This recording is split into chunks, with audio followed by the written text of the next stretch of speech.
gratitude heals a lot of stuff. I don't care how bad your life is. Sometimes even air conditioning in your car can make yourself feel better. Welcome back, everyone. Guess what? We are on episode 20. That's exciting. Woohoo. Yay. I know. Just keep on keeping on. Mm-hmm. Well, we are glad that our listeners are back with us, and thank you for your support and for being engaged. We love seeing all the positive feedback, when we post things on social media and so forth. So if there's anything, because sometimes we forget this, to ask you that if you have feedback or if you have anything to share with us that we can do better, or what you're liking or what you would like to hear, please let us know. So with that, I know last episode, Scott was sharing, of course, more about his book. And just as we maybe wrap some of that up today, I think we had asked everyone, every time we try to ask people to go inside and we challenge them and we challenge their perspective around something that we've shared. And so we talked a lot about surrendering, and so we had asked if you could think about, what do you need or want to let go of? And also connect back to when you were young, right? And when you were a child, and when you remembered having joy and having fun, and Scott asked you to connect with your five senses. What do you remember? Smelling, hearing, etc. And so hopefully you have the opportunity to do that. And before we, jump into anything else, just Scott or Karen, anything else around that we wanted to spend any time on based on what we talked about last time? One thing that comes to my mind when we talk about going back into that little childhood part of us, there's a thread to pull through, that when we can go back into that childhood, and then we can see ourselves as we become teenagers, and then when we start like high school, and then go to, after that, whatever it is we do, go college or working or whatever it is, we then become a bit robotic in a way that we believe we've got to go and do these things because that's what society tells us, what our parents expect of us, what our teachers impress upon us is important, coaches, all of that, right? But we miss, I love the going back into that, because when we can pull through, there's something about our essence in that. There's something about our soul still craves that. And I use this a lot in with my clients. What I refer to is the ikigai method, but I do a little bit of a different thing. Ikigai is the Japanese term for life purpose.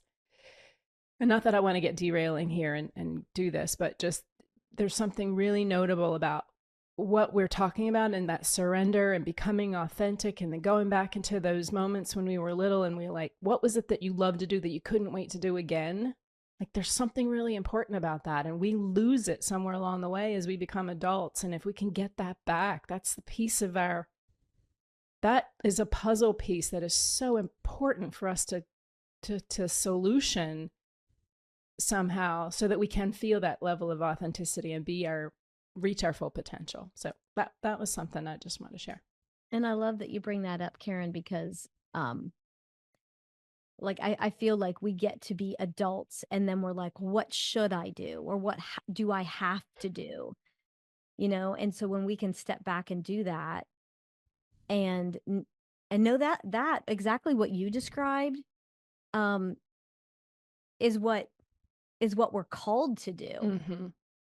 And so like when we're disconnected from that, it's what creates our discontent. It's what creates our heaviness in life. Mm-hmm.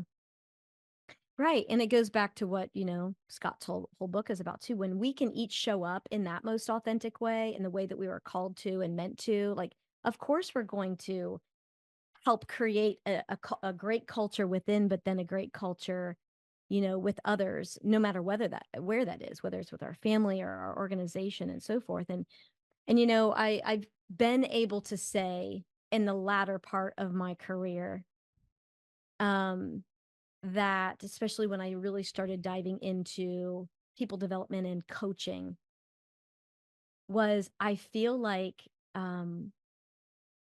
in my work, it's where the line between work and play is blurred. And that's because I feel like I'm aligned in this work. And I feel like that's a really good, we're all going to have to do no matter what we're doing. I believe that there's always going to be an aspect of what we do that we're like, ugh, I don't want to do that. Like for me, it's technology, but I'm not going to get away from dealing with technology, right? Or spreadsheets or whatever it might be.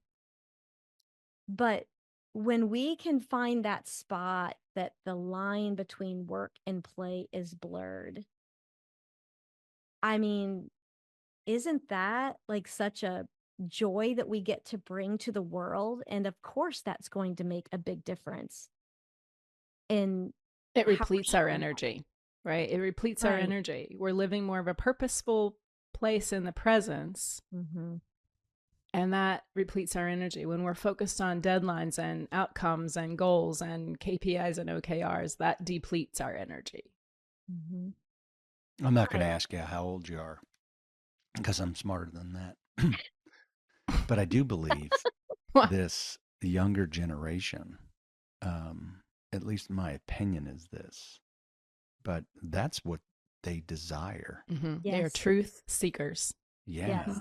And so they'll behave the same way inside of a company as they will, at Warped Wing, watching a basketball game where, and they're friends. They have friends inside work. They also have friends, at Warped Wing. Mm-hmm. There's not these images they're trying to do and trying to create and protect and all of this gunk. Mm-hmm. And that there's a side of that just is really kind of cool and it's kind of freeing. Totally. But notice those that are still of the different generation, let's just say, still find it shocking and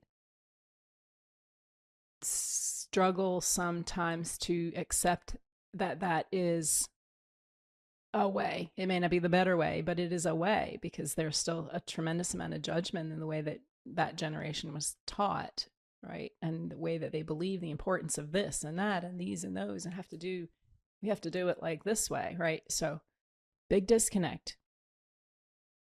I remember one time, I don't know who it was, a bunch of us were complaining about millennials. We're going like just peppering, trophy generation, da, da, da, da, da. Taylor's on here, which was awesome. Speak up, Taylor. He just kind of he kind of shut us up. He was like, "Hey, can I ask you a question?" It's like, "Yeah." And he was like, "Who raised us?" Thank you, Taylor. And I was like, Mm-hmm. "Ouch!" Like that was gigantic. We But are the here's enablers. what's interesting is we took something from our past that we did not want our children to experience, Mm-hmm. and we screwed it up, right? But we had good intent. Yeah, we were doing the best we could based on our level of consciousness at that time. Yeah, very best we could. What's super interesting in that whole conversation is the generation ahead of us, the generation inside of us, and then the generation behind us that we're nurturing and coaching. What are the things we don't appreciate? What are the things we do appreciate? And what are we trying to grow into? And I've never liked picking on generations. Like I've met high schoolers that act like baby boomers. Mm-hmm. And I've met baby boomers that act like high schoolers. So I'm not in this this grid range. But I do think it's something really interesting that you bring up is like, and you even have something behind you, Wendy. It says all things are possible if you believe. Mm-hmm. And I think the first part of that is all things are possible. Some things are possible if you think it, right? But there's a big gap between thinking something and then believing something. Mm-hmm. And that's where I think a lot of the deep self-discovery comes from. Do you want to go there? Do you want to go inside? Do you want to dig through that? Do you want to ask your spouse or friends or significant others, like what's important to you?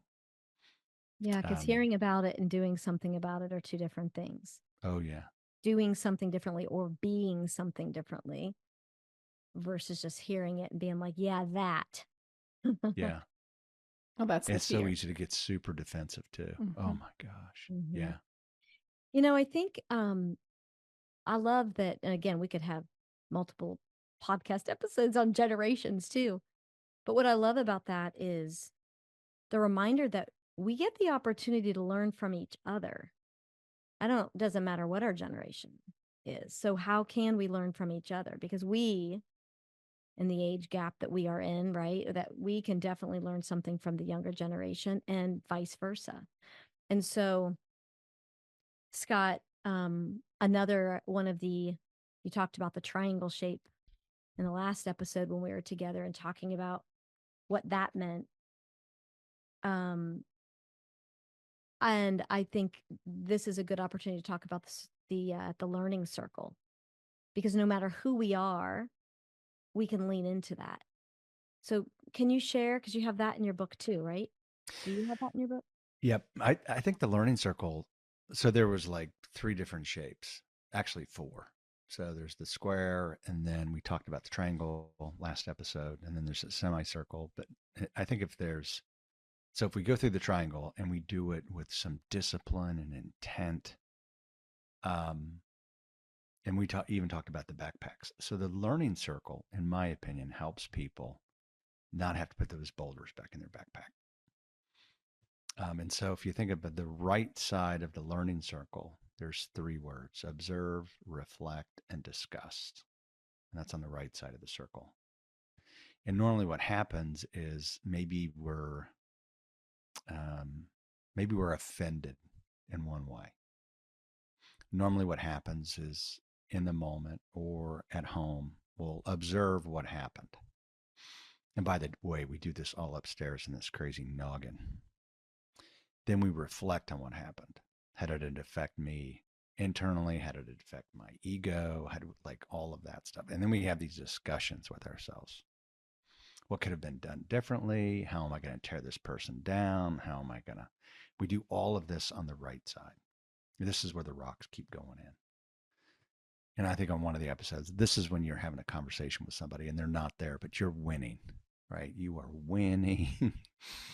And someone is getting smaller and you're getting bigger. And ultimately, nobody wins that conversation. So the left side of the circle is the healthiest side of the circle. And this is where what Karen was talking about, this is where the truth comes alive. So the first side of the circle, and I love when Karen brought this up, this is fear, right? Because it's trapped in our own head. We're not seeking advice. Unfortunately, we're getting hijacked our past experiences, which can only look backwards. It can't look forward. It can't say, hey, who's Scott want to be? It said, no, let's just go back to who he was before. And the left side of the circle is truth. This is when I get in somebody else's noggin and I discuss what happened. And I bring to light what happened. And then they can hold me accountable for next steps. And then I take action. If I follow the circle all the way around, then what happens is I create a significant event and then I grow. Because the next time it happens to me, maybe I don't even have to observe, reflect, discuss, talk to somebody else. I've learned those tools. So we are not born with these tools. They are not innate. When we understand how these tools work in our lives, my opinion, our lives just get lighter, much lighter. That was a long answer to a short question, Wendy. No, it was great. It was a great answer. Thank you. And I love Kairos moment. I love that language. Go ahead, Karen. This reminds me of some language that we've used, Wendy, from IPEC, in that awareness is your gift. That's that first discipline. And being able to, you can't know what you don't know, right? But once you now know, then what do you want to do with that? And the second discipline is acceptance, being able to see what can I control and what can I control. When I can't control something, I got to figure out how to surrender to it. If I can control it, what does that mean? Now, control doesn't mean from a hijack perspective, but what do I get to take control of myself, right? What can I do that might be different? And that's the third discipline here would be conscious choice, which is that place, like you said, taking action from a perspective in that aware and acceptance with the data that we need to know what we would want to be different. Again, different, not because we weren't good enough or smart enough or because we were whatever negative. That's not it. It's just we have now the data to know what looks like to be different.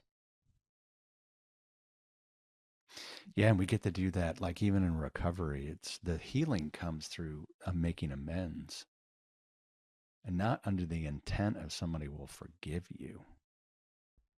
Someone might forgive you, but if you're married, you understand they'll never forget. That's a joke, by the way. Well, most people don't forget, but they might have an intent to forgive. But like an interesting thing to think about, if you think that you have this all figured out, just think about your day. And when you go home and you put your head on the pillow, think of how many apologies you might have to make. Do I have to make any apologies to others or myself? And that piece right there, Scott, I'm so glad that you said that. And I know this is how you think and feel too about that. Like we forget that part, that it has to start with ourselves first. Right. Mm-hmm. Yeah. And there's a lot of freedom in that. And that's where that observe, like, did I offend somebody? And the other thing too is our job, even when we live in this spiritual peace and serenity and things feel great, our job is not to go fix humanity either. You ever heard me say 2 sickies don't make a wellie? Mm-hmm. Well, if I'm well and I'm talking to a sick person, I mean, I hope for them and I pray for them, but my job is not to fix them. Yeah. Like you, unfortunately, sometimes if you don't want my advice, and go figure out, go buy a helmet and let life hit you really hard. I hope you find it. But my job is not to, that's where the spiritually righteous and the self-judgment and like all of that is not attractive to humanity at all. Mm-hmm. That's why I ran away from church in the first place. It's like, well, I don't know what you're talking about, but I don't want anything to do with that person or that God. Like, no. Mm-hmm. Yeah. Deep stuff. Powerful. Well, I've had like 5 cups of coffee and I'm not chewing any more Nicorette gum. So. Hang so on to your settle seat. in. Yep. Strap. The roller coaster. Yeah.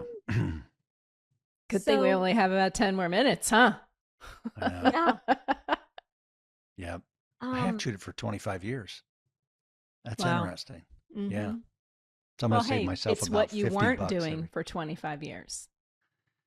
Right? That's It's true. what you weren't doing for 25 years. That's true. That is true. Mm-hmm.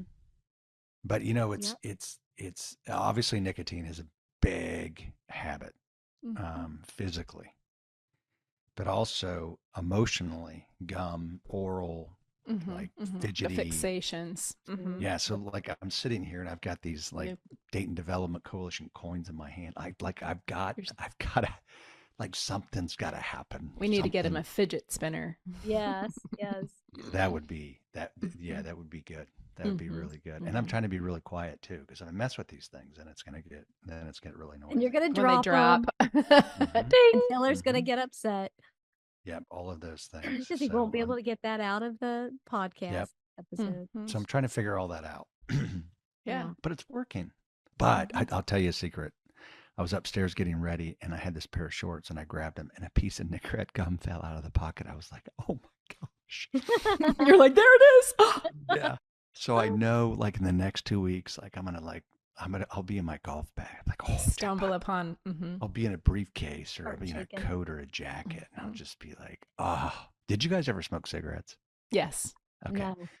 Do you remember being out of cigarettes? Like being completely out? Yeah. And then you remember finding one? Like it was just like gold. You've got, like gold. That's how I am right now with this Nicorette gum. If I find a piece, I am just like, and then what do you do with it though? Nuts. Tell the truth. 100%. Yeah. Yes. But the good news, I won't buy any. I will not buy any. Yeah. And I think I'm pretty much 4 days, 5 days out of it. Mm-hmm. But it goes back to what we're talking about too. That's a habit. That's a Mm-hmm. buster. That's a Mm. buster. Conscious choice. And the circle allows us to bust those habits. So I'm not going to go home and observe everything that happened to me, discuss it with myself, reflect on it, and then create these crazy shenanigans and stories, yell at my kids because of what somebody else did to me before, yell at my spouse. Mm-hmm. I am going to build a new way of thinking, talk to somebody I trust, hold me accountable, take action, and wonderful things happen. And you know, the thing about this, the way you're describing this, right, Scott, this learning circle is it's constant, like in Mm-hmm. life. Like we're Yeah. always having these new Kairos moments and so forth. And so and they could be really small or they could be some major thing in our life. Oh, I gave my wife a hard time about an hour ago. So she's talking about something she wants to do. And I mean, it's kind of expensive. I forget what it is. It's like $1,200. And so I kind of throw something chirpy, right? And then Testy. I come and sit back at my desk. I'm like, wait a minute. Like, she wants to do this. And then, like, our golf membership is more than that. So I go Mm. upstairs and I'm like, hey, I'm sorry. Because last time I checked, I get to go play golf. We go to the club. We do all this stuff. And I'm sorry. So whatever you want to do. You don't give me a hard time about that. And I gave you a hard time and I'm sorry. So, and that was helpful for me. And I knew it was helpful for her. And it was, what a tacky thing to do. It's just testy from not having your Nicorette You fixed. think it is? A little Yeah. bit, maybe. But you realized you had a choice in how you showed up and you know, I mean, you went through this process and, you know, and I love this too. So I talk to, you know, whether it's in a group or, you know, clients about how we get when we choose to practice these things. And trust me too, every single day. When we choose to practice these things, we do get to a point that we start showing up in that way and we're not even thinking about it anymore. Mm-hmm. Just like you just went through that whole learning circle this morning. And it's not like you were like, well, let me go pull out my learning circle and remember, you know, the steps I need to go through. You just have been practicing and paying attention to that and know the importance and the impact of it for so long. And my guess is you don't do it every time, right? Because you're human, but you can lean into that. And that's what I think we're inviting our listeners to, is knowing that it isn't about beating ourselves up or, you know, whatever it might be, telling ourselves all the things we do wrong. It's about remembering that how are we showing up? If that's serving you, great, keep on keeping on. But if it's not serving you or other people, then what's another way to think about it? And what's another action you can take? So thanks for sharing that with us. Well, they're tools too. Mm-hmm. I mean, and we didn't learn this in school. Um, I mean, I didn't learn it at all. I'd learn like the hard way. But when we embrace this and then every problem doesn't look like a nail and every solution's a hammer. And then what we really get to experience is our past can't solve future problems Mm-hmm. because our past got us to where we are today. So how do we think differently around? And Karen brought this up the last time. Present. Where am I today? And then I've got a new opportunity to maybe think differently or do something differently. And then the people will say, well, that's not really who he is. The skeptics, the naysayers, and the bystanders. You'll hear tons of those chirps. Mm-hmm. But if it feels good, keep doing it. Keep doing it. Your body needs to know. Your brain needs to know. Others need to know. And it'll take time. Like And finding become a a piece of habit. Nicorette gum in my car. Yeah. So, Scott, if we were to ask you then, right, about your book, Culture is an Inside Job, what else do you feel like is left? Obviously, there's a whole book, so go out and purchase the book. We'll just say that. But like, what else is left that if you could just leave the listeners with something that if they haven't read your book or, you know, inviting them to do so, what might be important for them to know that we haven't talked about or to just tie it up in a nutshell? Whatever's on. Golly. I think I told you this before, but I think all of us take parts of our ability to be brave and courageous and our potential to bring beauty to the world, and we put it in a room and we lock it because we're afraid of what others might think about us.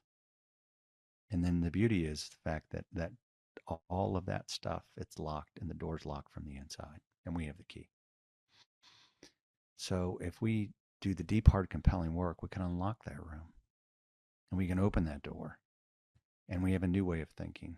And that new way of thinking can bring beauty to our relationships, to our future, to just all kinds of things. And then and Karen has talked about that, we can live in a world where like we're fearless. This is who I am. And if you don't like it, sorry. I'm not going to apologize for who I am.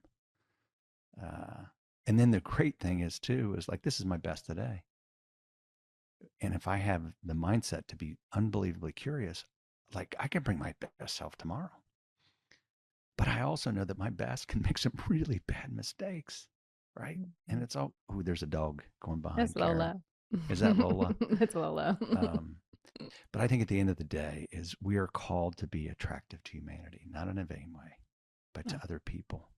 Because there are a lot of lonely, tired, broken people out of there. And if we can create an army of people that bring light to the world, then I'm all in. Yes.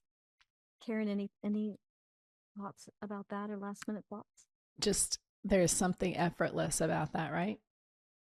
Yep. Being authentic is so much easier than wearing a mask and trying to show up, hiding yourself, or trying to be what everybody else thinks that you should be.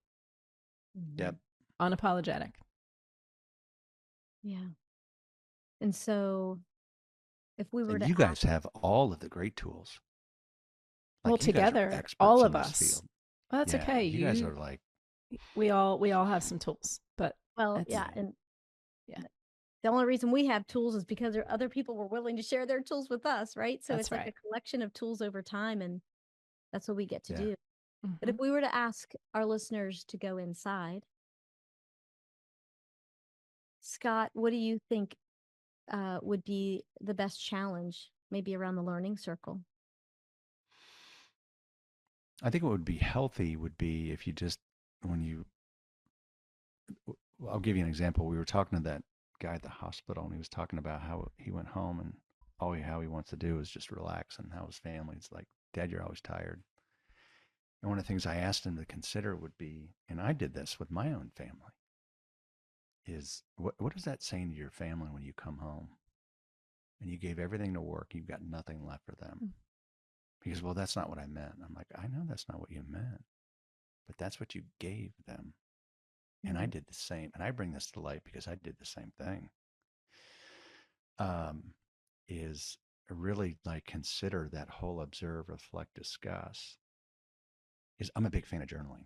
So if you would think about, and maybe you just need to write 3 things down that you observed during the day, maybe a message you made. And then to help you is maybe think of 3 things that you're grateful for. Gratitude heals a lot of stuff. I don't care how bad your life is. Sometimes even air conditioning in your car can make yourself feel better. You should always, but really think about, if I was going to observe, reflect, discuss, what are the 3 things that I'm going to observe, reflect, and discuss internally? What are those? And then who in my life can I bring those 3 things to life to? My truth tellers, a good friend, somebody that's going to be honest with me and hold me accountable for what the next steps might be. Don't boil the ocean. Someone gave me that advice down in Cincinnati. Scott, great ideas. You're trying to boil the ocean. It's not going to work. Yeah. So 3, like I learned that through you too, like power of 3. The rule of 3. All the things, right? Yes. Okay. Beautiful. So again, to all our listeners, thank you. We appreciate you. See you next time. See you next time.